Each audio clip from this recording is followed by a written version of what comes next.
everyone, my name is Kanra, and today I'll be giving you 8 tips on how to make your cosplay makeup a little better. Disclaimer: if you do the things that I encourage you not to do, and you like what you're doing, it is totally fine. Just go do whatever you want. It's just makeup. It's not that deep. That's what she said. Tip number 1. After you've cleansed your face, get a piece of ice or an ice cube. Get an ice cube and rub it all over your face. This will tighten your pores and make for makeup application much smoother and easier. Tip number 2. After you put on your primer, set it with some loose powder or some pressed powder, not foundation powder. That's way too heavy in your face. And after you've set it with some powder, spray some setting spray. This will make sure that everything locks into place and will make a way less oily base. Tip number 3. Now, one thing that I've noticed with our community is we tend to wear foundation that's lighter than our skin tone. Let's face it, a lot of the characters we cosplay have pale as hell skin. So you don't want to put a lighter foundation on top of something that's red, purple, because it's just gonna highlight that. So what you want to do first is you put on your concealer that's the same shade as your skin tone or even slightly deeper and blend it to your skin. What happens is that you're going to create a smooth and even-ish canvas for your foundation to lay on. So after you've concealed your imperfections, then you put on your foundation. Tip number 4. Contouring with the right shade.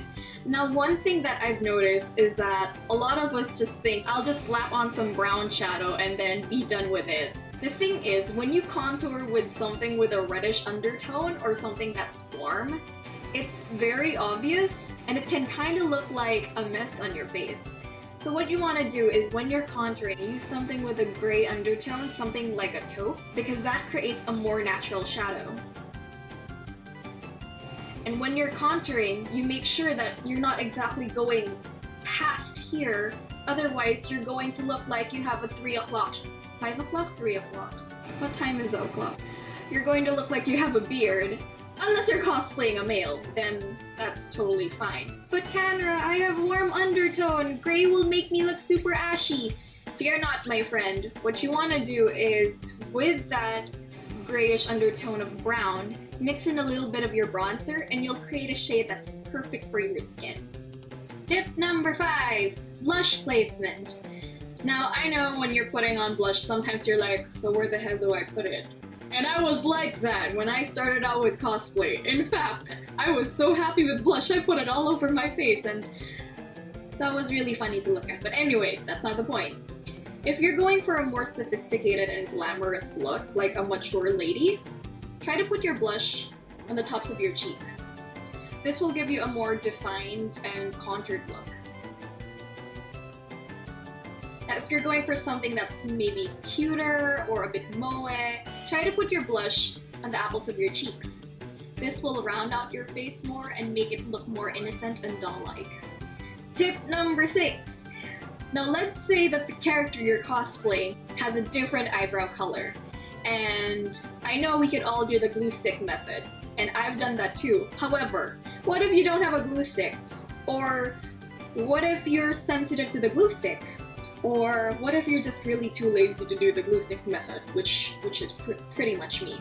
So what you can do is get an old spoolie, coat it with concealer, and then brush it on your eyebrows. This will give you the illusion of bleached brows. And you know when something's bleached, it's pretty much, hey, we can color it anything we want. And the disadvantages of this is, since it's not flattened, you can't exactly create a different shape to your brows. I mean, you can, but it won't be as perfected. So I only pretty much advise this if 1, you're too lazy to do the glue stick method, or 2, you're just gonna follow the shape of your brows. Tip number 7. Lining your waterline. Now, a lot of times we want to make our eyes look bigger, and sometimes we just go straight for the white liner, and that's totally fine. However, if you're going for a much natural but still wide-eyed look, go for the nude liner. You'll notice that with the white liner, your eyes will tend to look a bit more cartoonish, as opposed to with a nude liner, it looks much more natural. And lastly, tip number 8.